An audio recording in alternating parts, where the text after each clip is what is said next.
But really, how I prefer to see this space is it's a broader adoption than just Bitcoin. Bitcoin is one of the big use cases, but it's not all of the use cases.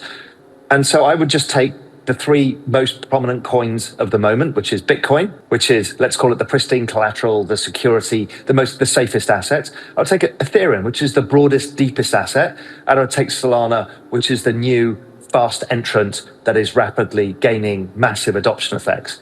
Hold those with 80 or 90% of your portfolio and do nothing. You just don't need to do anything.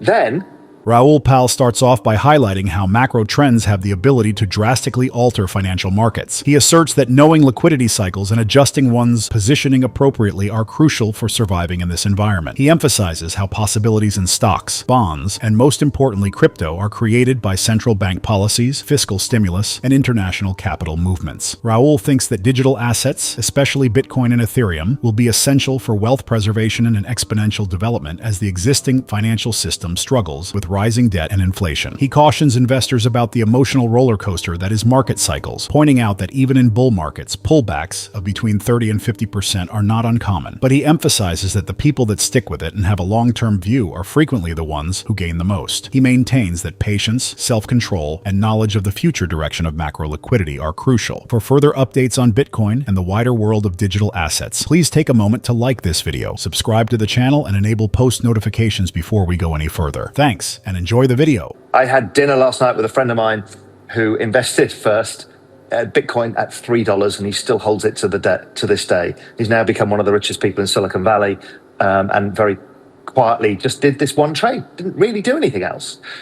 So that's one thing. The other thing is, once you're in this space, you start to see other people making more money than you. You see them making 100x on a meme coin or 1,000x. They start showing their P&Ls on Twitter, and you start to feel like you're just not getting it right.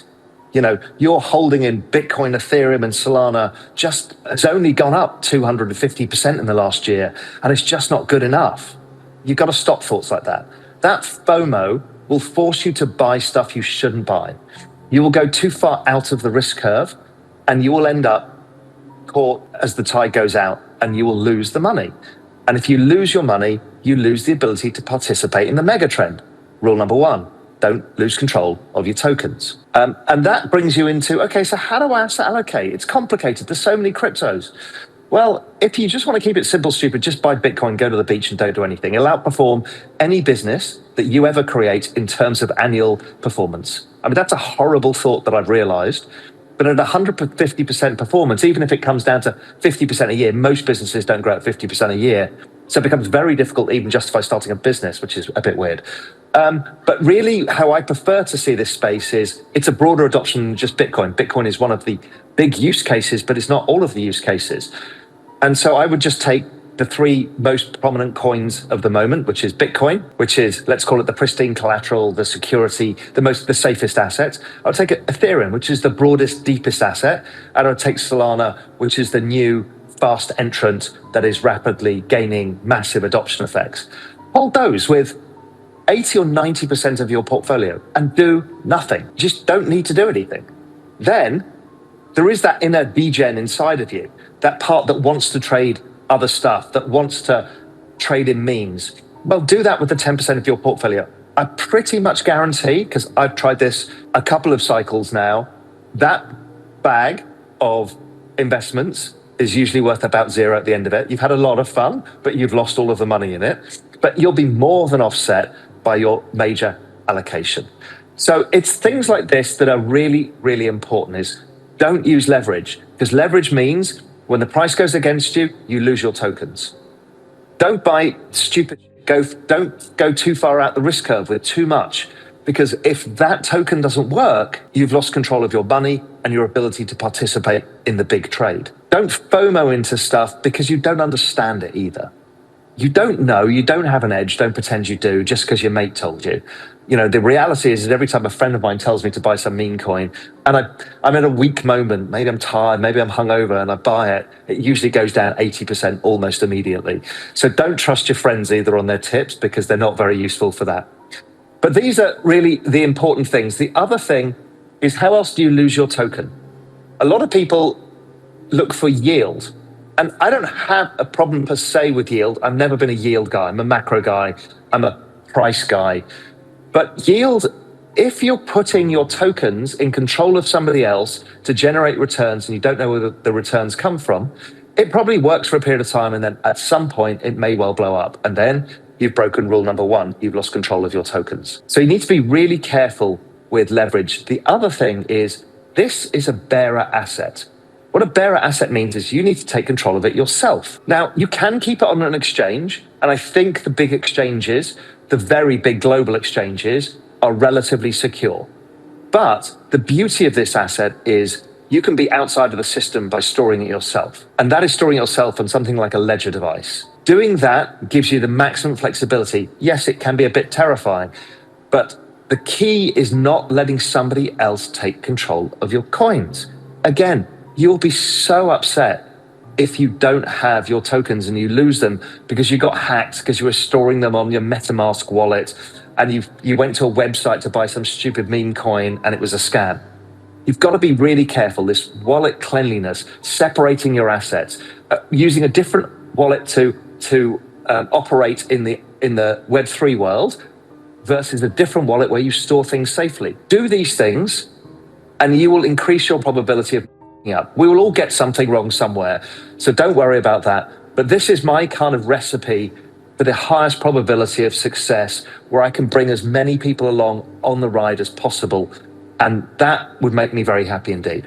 Raoul Pal improves his approach to include the wider economy, emphasizing the emergence of artificial intelligence and how it is revolutionizing businesses and financial markets. According to him, artificial intelligence would lead to significant increases in productivity and asset values, opening up new avenues for wealth accumulation. But there are drawbacks to this technological change as well, since conventional company structures and investment strategies might become outdated. Raoul Pal presents the concept of an economic singularity, a future in which financial systems and the way money is created may be altered by AI-driven efficiency. Also, a quick reminder, only a small percentage of viewers are subscribed. If you enjoy deep dives into crypto and finance, hit that like button and subscribe. It's free and helps the channel grow. Now let's get back and hear what he has to say. So then we've got output from the AI and the robots and energy costs going like this. And what happens is you get this economic growth that goes wild. We don't know who it accrues to, but then once you start putting in this super intelligence, well, what does it mean for financial markets? How do you invest in anything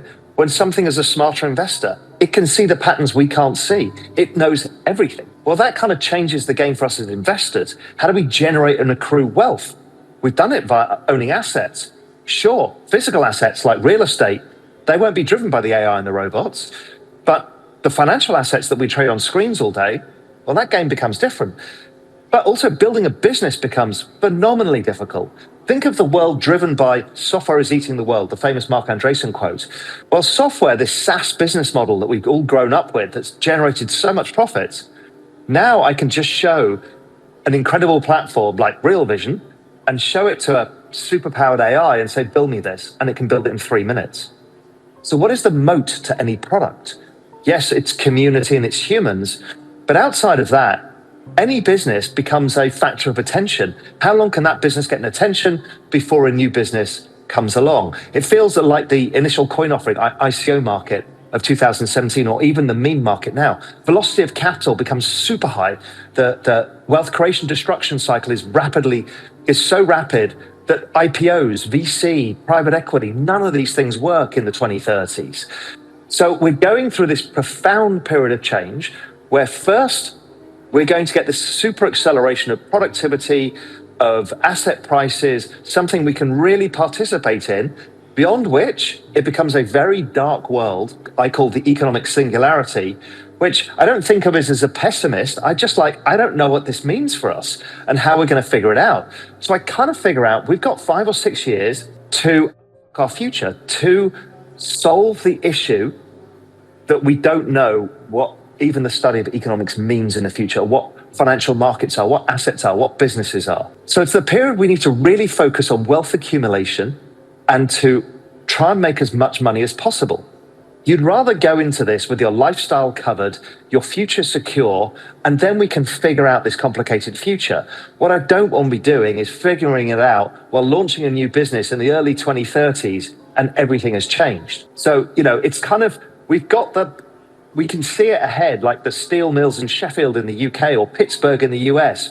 We can see that these things are going to be closed down. We can see this immense opportunity before it happens. So that is the ride we're on, and this is one of the key things for crypto that I try and tell everybody. It's like, I don't care whether you believe in, the libertarian angles. I don't care whether you believe that the technology is not for you. What you need to believe in is your future, and this is the only opportunity you're going to get to do that in this period of time.